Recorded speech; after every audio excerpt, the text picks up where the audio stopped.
Bismillahirrahmanirrahim. Assalamualaikum warahmatullahi wabarakatuh. Waalaikumsalam warahmatullahi wabarakatuh. Shalom, Om Swastiastu, Namo Buddhaya, dan salam kebajikan untuk kita semua.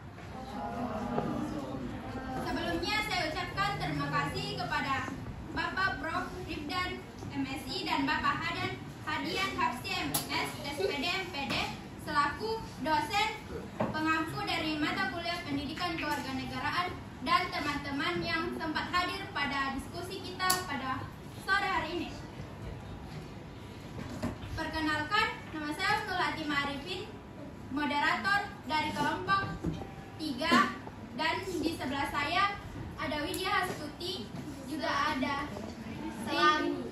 Rini Satila, ada Lismayana, ada Gian, ada Nurlela, Nurhasya, Nadila, Mita Lasari, Nurwana, Andi Rasniati, Karisa, Peter, Awaludin, Cinta Ayunita, dan Nurmila Nurdin. Baiklah, marilah kami akan memulai diskusi kami pada siang hari ini. Kepada pemateri, saya persilahkan.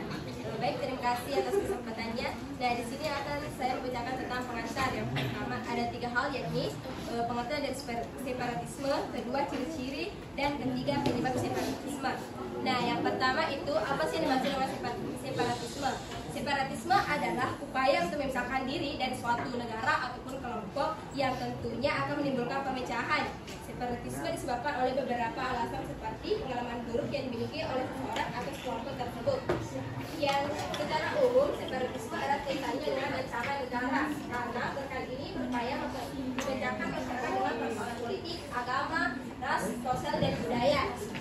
Banyak juga yang memiliki motif lain yang tentunya akan berakibat buruk jika tersebut dilanjutkan. Salah satunya yaitu kekerasan dan kemarahan terhadap pemerintahan. Materi kedua yaitu penyebab separatisme. Kegagalan dalam mendistribusikan hasil pembangunan ekonomi yang berkeadilan sosial menjadi sumber masalah yang kerap menjadi faktor pendorong kelompok suku bangsa tertentu untuk keluar dari negaranya dan membentuk negara sendiri. Nah, oleh karena itu, peran pemerintahan untuk bekerja dengan baik yang sangat penting untuk memperkuat semangat dan rasa nasionalisme. Selain itu, peran aktif seluruh komponen bangsa juga diperlukan untuk memperkuat integrasi nasional sehingga memecahkan munculnya gerakan separatisme. Nah, adapun ciri-ciri separatisme yaitu ada 4. Yang pertama, melakukan tindakan yang tidak adil terhadap anggota etnik tertentu. Kedua, yakni dianggap menyimpan dan mengancam kedaulatan masyarakat. Yang ketiga, dapat dikategorikan sebagai tindakan kriminal. Yang keempat, tidak memberikan hak yang seharusnya diterima oleh etnik tertentu. Nah, sekian dari pematerian dari saya. Silakan kepada komentar selanjutnya. Baik, terima kasih. Terkait dengan separatisme, kami dari kelompok 3 mengangkat satu kasus terkait dengan sejarah Timur Timur atau Timur Leste, mulai dari integrasi atau proses bagaimana Timur Leste ini menyatu dengan Indonesia, kemudian sampai pada proses di mana Timur Leste ini memisahkan diri kembali dari Indonesia. Nah, kemudian lanjut kepada materi yaitu integrasi Timur Timur yang terjadi pada tanggal 17 Juli 1976. Nah, di mana pada saat itu wilayah Indonesia berdasarkan amanat dan semangat proklamasi adalah seluruh bekas jajahan Hindia Belanda. Sampai pada tahun 1976 di mana Indonesia memiliki 26 provinsi. Akan tetapi sejak pada tanggal 17 Juli 1976 dengan integrasinya Timur Timur, wilayah Indonesia kemudian bertambah yang tadinya 26 provinsi menjadi 27 provinsi. Nah, sebelumnya wilayah Timur Timur adalah jajahan dari bangsa Portugal. Namun dalam proses dekolonisasi, wilayah Timur Timur memilih untuk bergabung dengan negara Indonesia, Republik Indonesia. Nah, kemudian integrasi Timur Timur itu bermula ketika rezim dari Salazar ini, suatu rezim di Portugal pada tahun 1874 ini jatuh kemudian digantikan oleh Spinola sebagai presiden pada saat itu. Nah, Spinola sendiri adalah orang yang sangat demokratis, sehingga ia memperbolehkan berdirinya partai-partai politik baik di negeri induk dalam artian Portugal maupun di wilayah seberang. Wilayah seberang ini dalam artian wilayah jajahannya atau bekas jajahannya. Nah, atas kebijakan politik baru di Portugal tersebut, di Timur Timur itu muncul ada 3 partai politik. Jadi akibat kebijakan dari dari rezim Spinola ini, akhirnya di Timur Timur sendiri itu muncul 3 partai politik, yakni UDT atau Unia Demokrasia Timurense, kemudian Fretilin, Front Revolusioner de Timur Leste Independen, dan APODETI, Asosiasi Populer Demokrasia Timurense. Nah, muncul kemudian muncul juga partai-partai kecil yang dengan nama Tabralista dan partai kota yang sehaluan dengan APODETI. Nah, sedikit spoiler bahwasanya ketiga partai inilah yang menyebabkan Timur Leste ini atau Timur Timur ini kemudian bergabung dengan Indonesia. Namun salah satu partai itu Fretilin yang kemudian menjadi pemberontak, kemudian berpisah dengan Indonesia. Nah, mungkin itu saja gambaran materi dari saya. Selanjutnya saya serahkan ke pemateri selanjutnya. Baik, terima kasih atas kesempatannya. Saya akan melanjutkan materi sebelumnya. Partai-partai politik tersebut memiliki gagasan dan kepentingan yang berbeda. Berkaitan dengan status Timur Timur, UDT menginginkan bergabung dengan Portugal, sedangkan APODETI lebih memilih bergabung dengan Indonesia. Namun dalam perkembangannya, Fretilin berubah menjadi partai yang berhaluan komunis, yang pada mulanya Fretilin dan UDT bersatu, namun karena Fretilin berubah menjadi partai yang berhaluan komunis, kemudian UDT pecah dengan Fretilin dan UDT berubah menjadi MAC dan kemudian bergabung dengan aliansi APODETI. Sebagai pimpinan APODETI, Arnoldo mengatakan bahwa bergabungnya Timur Timur dengan Indonesia merupakan jalan terbaik karena Timur Timur dengan Indonesia memiliki kesamaan baik secara historis, etnis maupun geografis. Aliansi APODETI juga meyakinkan bahwa bergabung dengan Republik Indonesia akan menciptakan stabilitas situasi di wilayah Timur Timur. Sekian dari saya serahkan ke pemateri. Baik, terima kasih atas kesempatan yang telah diberikan. Di sini saya akan melanjutkan materi yang telah dibacakan oleh rekan saya. Ketika Presiden Spinola hendak melakukan dekolonisasi atas wilayah Timur Timur, Portugal mengikut sertakan Indonesia sebagai negara yang berbatasan langsung dengan Timur Timur. Hal ini dibuktikan dalam pertemuan London antara Indonesia dengan Portugal pada 9 Maret 1975. Kemudian dalam pertemuan kedua di Mako, Portugal juga mengundang seluruh partai politik di Timur Timur. Namun karena aksi boikot Fretilin, pertemuan tidak membuahkan hasil. Fretilin kemudian menempuh jalan kekerasan untuk mencapai tujuannya. Terlebih ketika Lemos Pires terpilih sebagai gubernur Timur Timur yang mendukung gerakan Fretilin. Keadaan ini memaksa Portugal dan Republik Indonesia mengadakan pertemuan. Akhirnya pada 5 November 1975 diadakan pertemuan di Roma yang menghasilkan keputusan Memorandum of Understanding yang berisi pengakuan hak semua partai atas Timur Timur. Setelah pertemuan Roma, Fretilin dengan sokongan Lemos Pires tetap melakukan gerakan-gerakan sepihak. Akhirnya, tindakan ini memancing kemarahan aliansi APODETI untuk melakukan perlawanan. Dengan bantuan sukarelawan asal Indonesia, aliansi APODETI berhasil mencerai-beraikan kekuatan Fretilin. Bahkan Gubernur Lemos Pires melarikan diri. Demikian yang bisa saya sampaikan. Selanjutnya saya serahkan ke pemateri berikutnya. Terima kasih atas kesempatannya. Baiklah, saya akan melanjutkan dari materi dari rekan saya.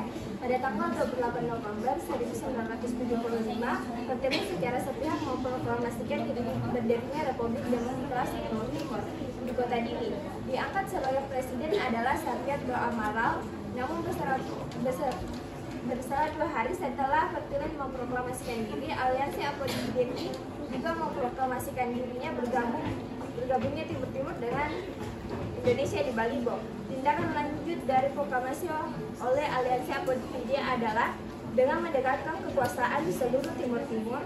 Akhirnya pada pertengahan Desember 1975, hampir seluruh Timur Timur dapat dikuasai termasuk ibu kota Dili. Aliansi Apo-Deti kemudian membentuk PSTT, Pemerintah Sementara Timur Timur, dengan pusat pemerintahan di Dili. Terpilih sebagai ketua dan wakil ketua yaitu Arnaldo dos Reis Aurojo dan Francisco Xavier Gomes de Cras. Untuk menambah kelengkapan, pemerintah Aliansi Apo-Deti juga membentuk DPR Timur Timur yang dipimpin oleh Boherman Mario Alvarez dan beranggotakan 30 orang. Sekian dari materi saya. Baik, terima kasih. Di sini saya akan melanjutkan materi dari pemateri sebelumnya. Pada 30 Mei 1976, DPR Timur Timur yang didukung oleh seluruh anggota Aliansi Apo-Deti mengadakan sidang MPR dengan agenda tunggal, yaitu membahas integrasi Timur Timur dengan Indonesia. Sidang kemudian memutuskan hal-hal sebagai berikut. Yang pertama, menyampaikan usulan integrasi pada pemerintahan Republik Indonesia di Jakarta. Yang kedua, membentuk komisi khusus untuk membentuk rumusan integrasi. Yang ketiga, menentukan delegasi yang ditunjuk oleh pimpinan sidang. Yang pada 7 Juni 1976, delegasi usulan integrasi menyampaikan kepada pemerintahan Republik Indonesia di Jakarta dan diterima baik oleh Presiden Soeharto. Kemudian mengirimkan delegasi ke Timur Timur untuk mengetahui keadaan yang sesungguhnya di Timur Timur. Delegasi Republik Indonesia berjumlah 36 orang yang dipimpin oleh Menteri Dalam Negeri yaitu Amir Mahmud. Pada 29 Juli 1976, pemerintah Republik Indonesia menerima usulan integrasi yang diajukan oleh Aliansi Apo-Deti setelah menyimak dan mempertimbangkan laporan delegasi Indonesia. Sebagai tindak lanjut pemerintahan, kemudian membentuk rancangan undang-undang integrasi yang kemudian diterima oleh DPR pada 17 Juli 1976 dan disahkan sebagai Undang-Undang Nomor 7 Tahun 1976 tentang integrasi Timur Timur. Maka pada 17 Juli 1976, itulah Timur Timur secara resmi bergabung dengan Republik Indonesia sebagai Provinsi Republik Indonesia yang ke-27. Dalam sidang umum MPR 1978, integrasi Timur Timur ditetapkan dalam ketetapan MPR nomor 6 MPR 1978. Dengan demikian, secara perundang-undangan Republik Indonesia masuknya Timur Timur dalam wilayah Republik Indonesia adalah suatu hal yang sah. Sekian dari saya kembalikan silakan kepada pemateri. Dan materi selanjutnya itu pemisahan diri Timur Timur. Pemisahan diri Timur Timur atau Timor Leste adalah kemenangan dari Fritelli yang selama ini bergerilya di hutan dan menyusun kekuatan untuk memisahkan diri dari Republik Indonesia. Meskipun begitu, seharusnya kita patut bersyukur atas lepasnya Timur Timur dari wilayah Republik Indonesia. Mengapa? Karena selama ini Timur Timur telah menyedot banyak anggaran Republik Indonesia untuk membangun suatu wilayah. Banyak militer Indonesia yang gugur di Timur Timur yang menunjukkan bahwa perjuangan kelompok yang menghendaki negara sendiri tidak mengenal lelah. Sekarang kita tidak perlu mencurahkan segala dana dan perhatian terhadap Timur Timur.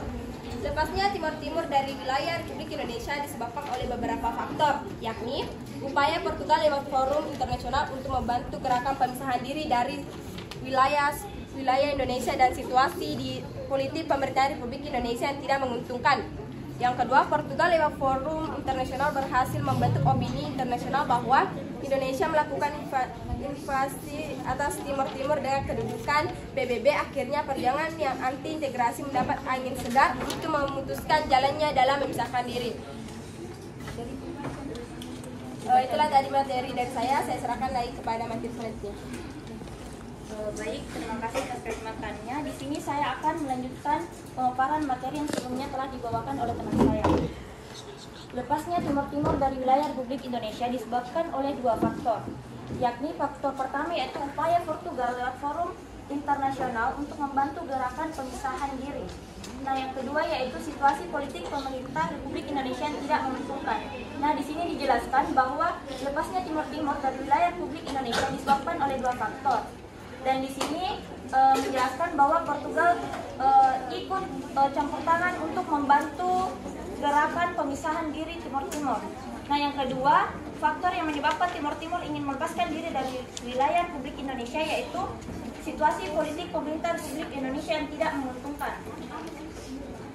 Selanjutnya, Portugal lewat forum internasional berhasil membentuk opini internasional bahwa Indonesia ingin melakukan invasi atas Timor Timur. Nah, di sini Portugal juga membuat opini internasional bahwa Indonesia ingin melakukan invasi atas Timor Timur. Invasi yaitu ingin menguasai wilayah Timor Timur. Nah, dengan dukungan PBB, akhirnya pejuang yang anti-integrasi mendapat angin segar. Angin segar artinya kemudahan untuk memutuskan jalannya dalam memisahkan diri. Pada masa pemerintahan B.J. Habibie, pemerintah dituntut untuk mendukung perjuangan reformasi dan dalam rangka menegakkan HAM, menanggapi tuntutan referendum yang dilakukan oleh rakyat Timor Timur, pemerintah memberikan pilihan apakah otonomi khusus atau pemisahan diri dari wilayah Republik Indonesia.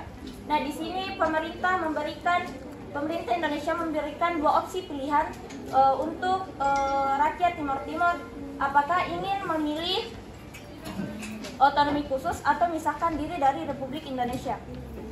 Nah, sebelumnya Presiden Habibie yakin bahwa rakyat Timor Timur tetap memilih untuk bergabung dengan Republik Indonesia. Namun ternyata sangat disayangkan bahwa Timor Timur itu memilih untuk memisahkan diri dari Republik Indonesia. Sekian dari saya persilakan untuk komentari berikut. Baik, terima kasih. Saya akan melanjutkan pemaparan dari materi sebelumnya. Nah, pada awal 1999 diadakan pembicaraan antara Indonesia, Portugal, dan PBB. Pembicaraan menghasilkan kesepakatan bahwa perlu diselenggarakan jejak pendapat atau referendum untuk menuntaskan kasus Timur Timur. Dewan Keamanan PBB kemudian membentuk misi perdamaian untuk Timur Timur yang diberi nama UNAMED. Sebagai tindak lanjut dari kesepakatan bersama, pada 30 Agustus 1999 diselenggarakanlah jejak pendapat atau referendum untuk menyelesaikan masalah Timur Timur. Ternyata perhitungan Presiden Habibie meleset karena rakyat Timur Timur yang memilih untuk bergabung dengan Republik Indonesia sebanyak 21,5%, sedangkan 78,5% memilih untuk memisahkan diri. Meskipun dalam hal ini masih terdapat keraguan bahwa apakah pilihan itu benar-benar atas keinginan hati nurani atau karena tekanan-tekanan dari internasional. Dengan hasil yang demikian, MPR Republik Indonesia kemudian mengeluarkan ketetapan pada 19 Oktober 1999 yang melegitimasi hasil jajak pendapat atau referendum bahwa Timur Timur secara resmi berpisah dari Republik Indonesia. Sekian dari saya kembalikan ke moderator. Baik, terima kasih. Adapun solusi dari penyelesaian Timur Timur yaitu 1. Presiden B.J. Habibie memberikan otonomi yang luas kepada Timur Timur yang dimana merupakan suatu bentuk penyelesaian akhir yang adil, menyeluruh, dan dapat diterima secara internasional. 2. Dilakukan atau dikeluarkannya referendum sebagai jejak pendapat pada tanggal 30 Agustus 1999 untuk menentukan apakah Timur Timur akan tetap menjadi bagian Indonesia sebagai daerah otonomi khusus atau terpisah dari Indonesia, yang dimana jejak pendapat ini didukung oleh PBB, dan jejak pendapat ini merupakan suatu cara bagi penyelesaian Timur Timur. 3. Adapun opsi kedua B.J. Habibie dalam penyelesaian Timur Timur yaitu pemisahan Timur Timur sebagai provinsi ke-27 dari Negara Kesatuan Republik Indonesia. Selain itu, terdapat pula solusi agar tidak terjadi lagi gerakan separatisme.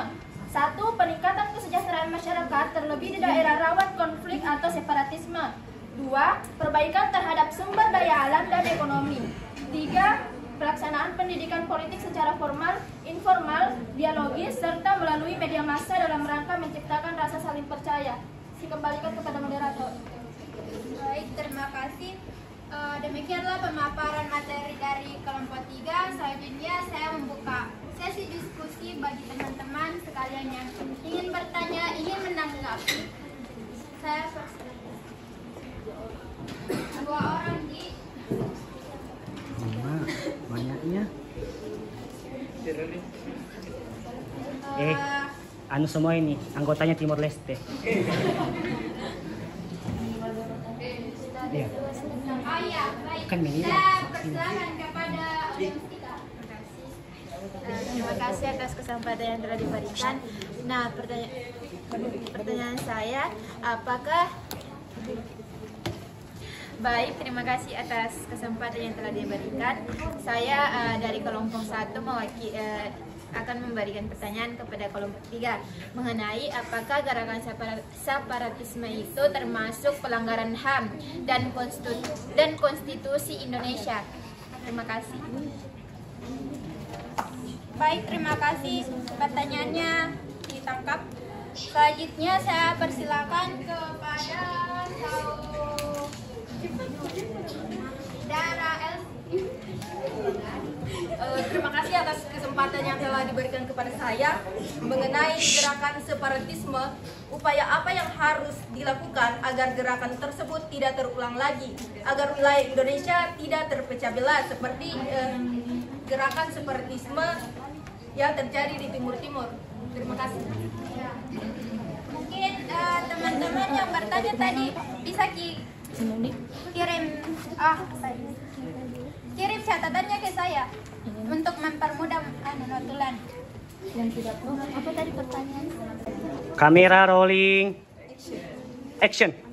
Baik, pertanyaan dari saudari Aulia Mustika. Saya akan lempar ke saudara Ismail. Terima kasih atas kesempatannya. Nah, dari tadi pertanyaan dari saudari Aulia Mustika, yakni apakah gerakan separatisme itu pelanggaran HAM dan konstitusi Indonesia? Yang pelanggaran HAM tentang tadi. Nah, pelanggaran HAM yang tentang teroris yang pemisahan diri dari Timur-Timur tadi termasuk dalam pelanggaran HAM karena ketika memasukkan Timur-Timur menjadi bagian dari Republik Indonesia, militer Indonesia hanya memerlukan waktu kurang dari 7 bulan untuk membungkam pasukan Fretilin. Nah, pada tahun 1991 terjadi peristiwa besar yang dikenal sebagai pembantaian Santa Cruz. Pembantaian tersebut bermula ketika tentara Indonesia menembak 4.000 tembakan ke kerumunan pelayat pro kemerdekaan di sebuah pemakaman. Akibatnya terdapat lebih dari 200 orang tewas. Saat ini, Timur-Timur adalah menjadi negara yang merdeka seutuhnya dengan nama Republik Demokratik Timor Leste di bawah kepemimpinan presiden yaitu Joseph Ramos Hartom. Nah, itulah tadi kenapa gerakan separatisme tadi dalam Timur-Timur itu termasuk pelanggaran HAM karena intinya tadi dalam kasusnya itu terdapat dari 200 orang para militer Indonesia tewas. Nah, sekian dari saya serahkan kepada teman-teman yang masih ada tanggapannya. Saudara Gian. Bukan juga. Ya, baik. Terima kasih. Baik, terkait dari pertanyaan saudara yang Mustika, saya cukup menambahkan dari terkait dengan Konstitusi Indonesia, di mana seperti yang kita ketahui bersama bahwa Timor Leste ini resmi bergabung dengan Indonesia itu pada tanggal 17 Juli 1976. Jadi dalam proses mempertahankan wilayah kekuasaannya, Indonesia itu memiliki aturan juga. Jadi kalau dibilang apakah gerakan termasuk pelanggaran konstitusi, sebenarnya kalau dari konstitusi menurut saya tidak, karena ini adalah suatu proses untuk mempertahankan wilayah kesatuannya. Ya, terima kasih, itu saja. Jelas tuh.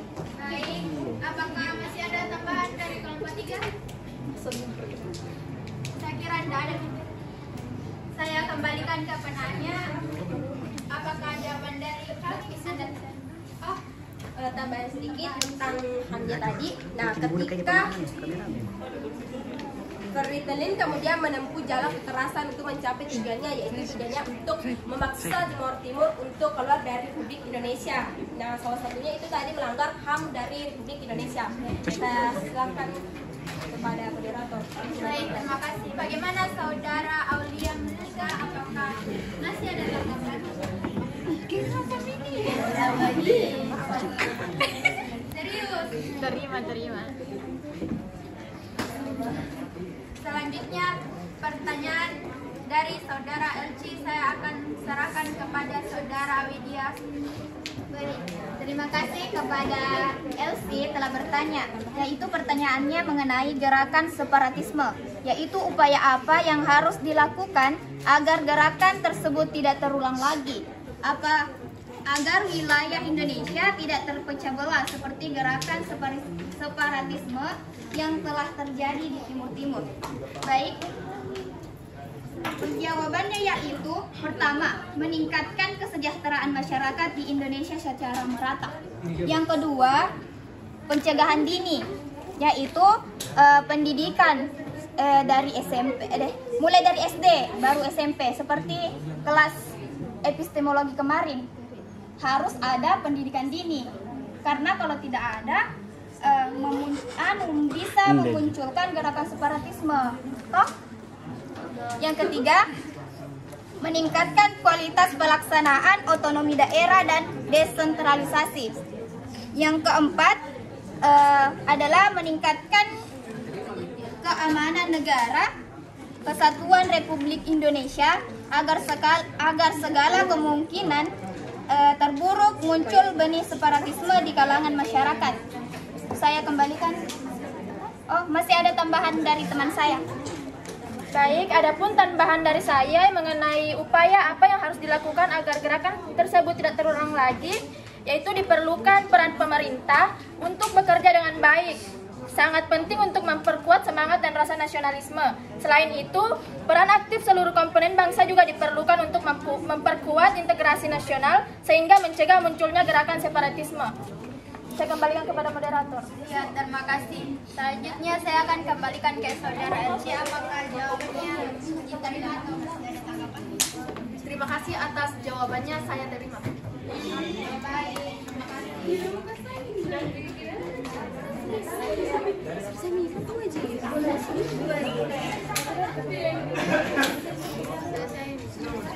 Demikianlah hasil presentasi kami. Kesimpulan. Demikianlah hasil presentasi dari kami. Sebelum saya menutup diskusi kita pada sore hari ini, saya akan membacakan kesimpulan, yaitu separatisme adalah gerakan untuk mendapatkan kedaulatan dan memisah diri dari suatu wilayah atau kelompok. Separatisme merupakan gerakan yang kerap terjadi karena faktor ekonomi, agama, sosial, dan lain-lain.